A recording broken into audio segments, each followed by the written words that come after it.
নমস্কার বন্ধুরা, উমাদি রকমারি রান্নাঘরে আপনাদের সকলকে স্বাগত। আজ আবারও চলে এসেছি সম্পূর্ণ একটা নতুন ভিডিও নিয়ে। আজ আমি বানাবো রেস্টুরেন্ট স্টাইলের চিলি চিকেন।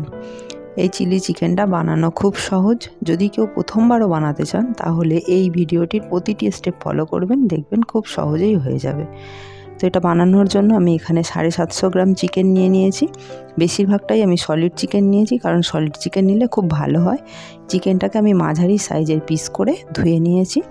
এবার এটাকে ম্যারিনেট করব। ম্যারিনেট করার জন্য আমি দিয়ে দিলাম 1 চামচ লবণ, 1 চামচ গোলমরিচের গুঁড়ো, 1 চামচ কাশ্মীরি লঙ্কার গুঁড়ো, 2টো ডিম নিয়েছি আমি, দিয়ে দেব 2টো ডিম। এর সাথে আমি দিয়ে দেব কর্নফ্লাওয়ার। এখানে আমি 3 চামচ কর্নফ্লাওয়ার দিচ্ছি। কর্নফ্লাওয়ারটা দিয়ে আমি এটাকে ভালো করে কোট করে নেব। চিকেনগুলোকে খুব ভালো করে আমি এটাকে মিশিয়ে নেব। খুব ভালোভাবে এখানে চিকেনটাকে কিন্তু মশলাগুলোর সাথে মেশাতে হবে।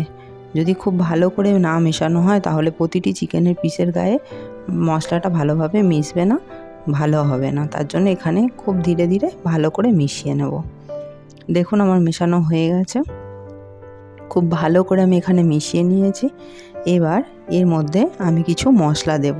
তো আমি এখানে আদা, রসুন আর পাকা লঙ্কা নিয়েছি, যেটাকে একসাথে আমি পেস্ট করে নিয়েছি। এখানে আমি 2 চামচ মতো দিয়ে দিলাম। দিয়ে আবারও ভালো করে মিশিয়ে নিচ্ছি। খুব সুন্দর করে এখানে মিশিয়ে নিতে হবে। মিশিয়ে এটা আমি আধা ঘন্টার জন্য রেস্টে রেখে দেবো। এর সাথে আমি এখানে নিয়েছি 2টো মাঝারি সাইজের পেঁয়াজগুলোকে আমি কেটে খোলাগুলোকে আলাদা আলাদা করে নিয়েছি। নিয়েছি 2টো ক্যাপসিকাম, আর নিয়েছি আমি এখানে স্প্রিং অনিয়ন। এখানে কুচো করে নিয়েছি আমি এগুলোকে। আর এর সাথে নিয়েছি আমি গ্রেট করা রসুন, গ্রেট করা আদা আর কাঁচা লঙ্কাকে 4 ফালি করে আমি এখানে চিড়ে নিয়েছি। বন্ধুরা, এখানে গ্রেট করা রসুন আদাটা দিলে পারে কিন্তু টেস্টটা সম্পূর্ণ অন্যরকম হবে পেস্টের থেকে। এখানে আমি নিয়েছি টমেটো সস। এখানে টমেটো সসের পরিমাণটা একটু বেশি মাত্রায় নিতে হবে। এর সাথে আমি দিয়ে দিচ্ছি 1 চামচ চিলি সস, আর দিয়ে দেবো 1 চামচ সয়া সস। এই 3টে সসকে আমি জল দিয়ে গুলে একটা পেস্ট রেখে দেবো, যেটাই কিন্তু আমার গ্রেভি হবে। তো এটা আমি আগে থেকে রেডি করে রেখে দিচ্ছি। দেখুন সামান্য জল দিয়ে আমি 3টে সসকে একসাথে করে একটা তৈরি করে রেখে দিলাম, গ্রেভি এটা হবে। এবার আমি একটা মশলা বানিয়ে নেব। তার জন্য নিয়েছি মৌরি 2 চামচ, লবঙ্গ, দারচিনি আর এলাচ। এটা দিয়ে আমি গুঁড়িয়ে একটা মশলা তৈরি করে রাখবো। এদিকে কড়াইতে আমি গরম করে তেল দিয়ে দিয়েছি। এবার মাংসের পিসগুলোকে আমি এক এক করে তেলের মধ্যে ছেড়ে দিয়ে ভেজে নেব।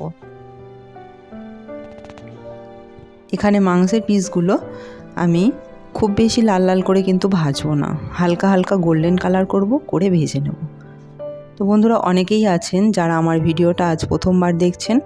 তো তারা যদি আমার সমস্ত ভিডিওগুলোর আপডেট পেতে চান তাহলে অবশ্যই আমার চ্যানেলটিকে সাবস্ক্রাইব করে পাশে থাকা বেল আইকনটিকে প্রেস করে রাখবেন। তাহলে যখনই আমি ভিডিও ছাড়বো আপনার কাছে নোটিফিকেশান চলে যাবে। আর যদি আমার ভিডিওটা ভালো লেগে থাকে তাহলে অবশ্যই কমেন্ট করবেন এবং শেয়ার করবেন বন্ধুদের সাথে। দেখুন আমি এখানে এক এক করে সমস্ত মাংসের পিসগুলোকে দিয়ে দিচ্ছি তেলের মধ্যে। দিয়ে এখানে উল্টে পাল্টে আমি হালকা গোল্ডেন কালার করে ভাজবো। তো বন্ধুরা, এখানে ভাজার সময় কিন্তু একটা জিনিস খেয়াল রাখতে হবে। এখানে কিন্তু আমি খুব হাই ফ্লেমে ভাজবো না। তাতে করে কি হবে, খুব তাড়াতাড়ি ভাজাটা লাল হয়ে আসবে কিন্তু ভিতরটাতে কাঁচা থাকবে। তো এখানে খেয়াল রাখতে হবে যে আমি এখানে সবসময় মিডিয়াম টু লো ফ্লেমে এই ভাজার সময়টা রাখবো। তাহলে কি হবে, ভাজাটা ভিতর থেকে সম্পূর্ণভাবে হবে। দেখুন হালকা গোল্ডেন গোল্ডেন কালার হয়ে গেছে। আমি এগুলোকে এবার উল্টে দিচ্ছি। ঠিক এইভাবেই গোল্ডেন কালার করে আমি 2 পিঠ ভেজে নেব।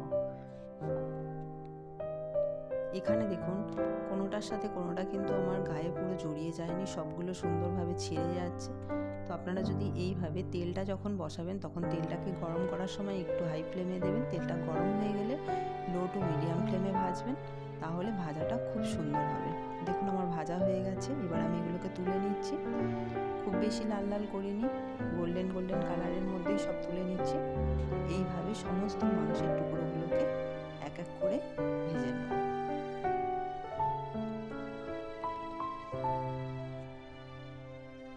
একটু সময় নিয়ে এটাকে ভাজতে হবে। লো ফ্লেমে মিডিয়াম ফ্লেমে ভাজলে কিন্তু ভাজাটা খুব সুন্দর হবে। আর এই ভাজাটা সুন্দর হওয়ার কারণে কিন্তু সম্পূর্ণ তৈরি হয়ে যাবে, খাবো আমরা, চিকেনের পিসগুলো খুব বেশি ভালো লাগবে। সমস্ত আমি চিকেনগুলোকে এইভাবে ভেজে নিয়েছি। এবার তেলের মধ্যে আমি শুকনো লঙ্কা ফোড়ন দিয়ে দিচ্ছি।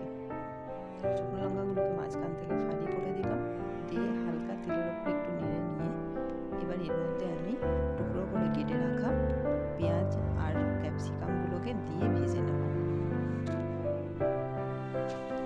এটাও কিন্তু আমি লো টু মিডিয়াম ফ্লেমেই ভাজবো, তাতে করে পেঁয়াজগুলো পুড়ে যাবে না, ক্যাপসিকামগুলো পুড়ে যাবে না, খুব সুন্দরভাবে ভাজা হবে। ভাজার সময় আমি এর মধ্যে স্বাদ মতো লবণ দিয়ে দেব, তাতে করে কী হবে, পেঁয়াজটা একটু তাড়াতাড়ি ভাজা হয়ে যাবে আর ক্যাপসিকামের গাগুলো নরম হয়ে যাবে তাড়াতাড়ি। এইভাবে নেড়ে চেড়ে আমি বেশ কিছুক্ষণ ধরে পেঁয়াজ আর ক্যাপসিকামটাকে ভেজে নেব। দেখুন অনেকটা ভাজা ভাজা হয়ে এসেছে। এবার এর মধ্যে আমি গ্রেট করে রাখা রসুন, আদা আর ফালি করে রাখা লঙ্কা যেটা রেখেছি সেগুলোকে দিয়ে দেব। দিয়ে আবারও বেশ কিছুক্ষণ নেড়ে চেড়ে ভাজতে থাকবো, যাতে করে রসুনের কাঁচা গন্ধটা চলে যাবে এবং পেঁয়াজ ক্যাপসিকামের সাথে আদা রসুনটা খুব ভালোভাবে মিশে যাবে। কিছুক্ষণ নেড়ে চেড়ে ভেজে নেওয়ার পর এবার আমি এর মধ্যে দিয়ে দেবো স্প্রিং অনিয়নটা, যেগুলোকে কুচো করে রেখেছিলাম।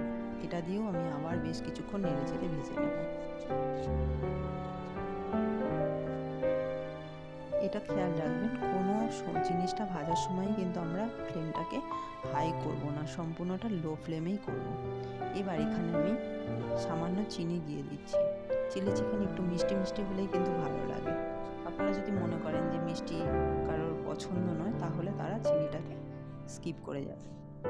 আমার মনে হলো চিনিটা দিলে টেস্টটা ভালো হবে, তাই আমি এখানে দিলাম চিনিটা। এবার আমি যে মশলাটা ভেজে রেখেছিলাম, মৌরি, দারচিনি, এলাচ আর লবঙ্গ দিয়ে, সেই ভাজা মশলাটা আমি এর মধ্যে দিয়ে দিলাম। দিয়ে আবারও বেশ খানিকক্ষণ এগুলোর সাথে ভাজতে থাকলাম, কষতে থাকলাম। এবার আমি ভেজে রাখা যে চিকেনের টুকরোগুলো সেগুলো এর মধ্যে অ্যাড করে দিচ্ছি। দিয়ে আবারও বেশ কিছুক্ষণ আমি এটাকে নেড়ে চেড়ে ভাজতে থাকবো সব কিছুর সাথে। এখানে কিন্তু আমার রান্নাটা প্রায় 60% কমপ্লিট হয়ে গেছে। এবার এর মধ্যে আমি শুধু যে সসের গ্রেভিটা রেখেছিলাম সেটাকে অ্যাড করে দিচ্ছি। দিয়ে কিছুক্ষণ ফুটিয়ে নিলেই আমার রান্নাটা হয়ে যাবে। এখানে কিন্তু একটা জিনিস খেয়াল রাখবেন, এই যে সসটা অ্যাড করার সময় যতটুকু পরিমাণ জল অ্যাড করেছি আমি, সেইটুকু পরিমাণ জলই কিন্তু এখানে অ্যাড করব। তার থেকে বেশি আর কোনো জল আমি এখানে দেব না। এখন যদি আমি জল দিই তাহলে কিন্তু স্বাদটা সম্পূর্ণ অন্যরকম হয়ে যাবে। তো আমি যতটা পরিমাণ গ্রেভি রাখতে চাই, যখন আমি 3টে সসকে একসাথে মেশাবো তখনই কিন্তু আমি সেই পরিমাণ জলটা দিয়ে দেব। এটা কিন্তু খেয়াল রাখতে হবে, পরে জল দিলে কিন্তু আর ভালো লাগবে না। তো দেখুন আমি এখানে যে পরিমাণ গ্রেভিটা রাখতে চাই সেই পরিমাণ সসের মধ্যে জলটা দিয়ে গুলেছিলাম। এখানে আমি এরকম ডোবা ডোবা টাইপের দিলাম, খুব বেশি রাখিনি, চিকেনের পিসগুলো যাতে ডুবে গেছে সেরকম পরিমাণ জলটা দিয়েছি। এখন টকবক করে ফুটতে শুরু করে দিয়েছে, গ্রেভিটা অনেকটা ঘন হয়ে এসেছে, রেডি হয়ে গেছে। এবার আমি নামিয়ে নেব।